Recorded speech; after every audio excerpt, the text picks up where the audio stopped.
ത്രിയേക ദൈവത്തിൻ്റെ അതിപരിശുദ്ധ നാമത്തിൽ എല്ലാവർക്കും സ്നേഹവന്ദനം. ഭാഗ്യവചനധാര എന്ന ഈ വചന ശുശ്രൂഷ അനേകർക്ക് അനുഗ്രഹമാകുന്നു എന്നറിയുന്നതിൽ ദൈവത്തെ മഹത്വപ്പെടുത്തുന്നു.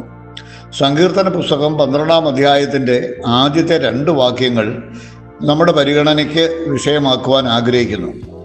12-ാം അധ്യായം തുടങ്ങുന്നത് തന്നെ 2 പൊതുവായ വിഷയങ്ങളിൽ രക്ഷിക്കണമേ എന്ന് ദൈവത്തോട് പ്രാർത്ഥിച്ചുകൊണ്ടാണ്. ഒന്ന്, ഭക്തന്മാർ ഇല്ലാതെ പോകുന്നു എന്നതാണ്.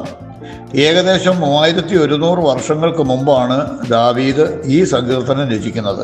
ഇന്നും ഇതേ അവസ്ഥ നിലനിൽക്കുന്നു.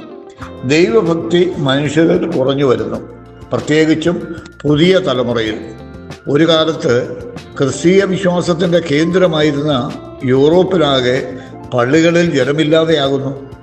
പള്ളികൾ ഉപേക്ഷിക്കപ്പെടുകയോ പൂട്ടപ്പെടുകയോ വിൽക്കപ്പെടുകയോ ചെയ്യുന്ന അവസ്ഥയിലാണ്. ഭക്തിയെപ്പറ്റി കർത്താവിൻ്റെ സഹോദരനായ യാക്കോബിൻ്റെ ലേഖനത്തിൽ 1-ാം അധ്യായം 26-ാം വാക്യത്തിൽ ഇങ്ങനെ കാണാം: നിങ്ങളിൽ ഒരുവൻ തൻ്റെ നാവിന് കടിഞ്ഞാണിടാതെ തൻ്റെ ഹൃദയത്തെ വഞ്ചിച്ചുകൊണ്ട് താൻ ഭക്തനെന്ന് നിരൂപിച്ചാൽ അവൻ്റെ ഭക്തി വ്യർത്ഥമത്രേ. ഭക്തി എങ്ങനെയുള്ളതാകണമെന്ന് 27-ാം വാക്യത്തിൽ തുടർന്ന് വായിക്കാം.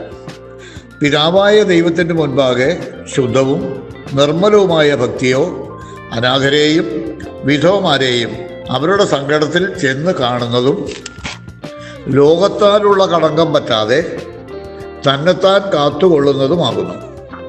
അതേ ദൈവമക്കളെ, ലോകത്താലുള്ള കളങ്കം പറ്റാതെ വണ്ണം ഓരോരുത്തരും തന്നെത്താൻ കാത്തുകൊള്ളുക തന്നെ വേണം. സ്വന്തം മാതാപിതാക്കന്മാരെ പോലും അവരുടെ വാർദ്ധക്യത്തിൽ പരിപാലിക്കാൻ വിമുഖതയുള്ള ജനങ്ങളുടെ കഥയാണ് നാം നിത്യേന കേൾക്കുന്നത്. ദൈവകൃപയിൽ ആശ്രയിച്ചുകൊണ്ട് ശുദ്ധവും നിർമ്മലവുമായ ഭക്തിയോടെ ജീവിക്കാൻ കൃപ നൽകണമേ എന്ന് നമുക്ക് പ്രാർത്ഥിക്കാം. 2-ാമത്തെ വിഷയം, വിശ്വസ്തന്മാർ മനുഷ്യപുത്രന്മാരിൽ കുറഞ്ഞിരിക്കുന്നു എന്നതാണ്. അതേ ദൈവമക്കളെ, നാം സ്വയം ചോദിച്ചു നോക്കുക, നാം വിശ്വസ്തരാണോ? 12-ാം അധ്യായത്തിൻ്റെ 2-ാമത്തെ വാക്യം ഇങ്ങനെ പറയുന്നു: വ്യാജം സംസാരിക്കുന്നവരും കപടമുള്ള അധരത്തോടും ഇരുമനസ്സോടും കൂടെ സംസാരിക്കുന്നവരും ആണോ? അങ്ങനെയാണോ നമ്മൾ? 1 കൊരിന്ത്യർ 4-ാം അധ്യായത്തിൻ്റെ 1-2 വാക്യങ്ങൾ രേഖപ്പെടുത്തിയിരിക്കുന്നത്: ഞങ്ങളെ ക്രിസ്തുവിൻ്റെ ശുശ്രൂഷക്കാരും ദൈവമർമ്മങ്ങളുടെ ഗ്രഹവിചാരകന്മാരും എന്നിങ്ങനെ ഓരോരുത്തൻ എണ്ണിക്കൊള്ളട്ടെ. ഗ്രഹവിചാരകന്മാരിൽ അന്വേഷിക്കുന്നതോ അവർ വിശ്വസ്തരായിരിക്കണം എന്നത്രേ.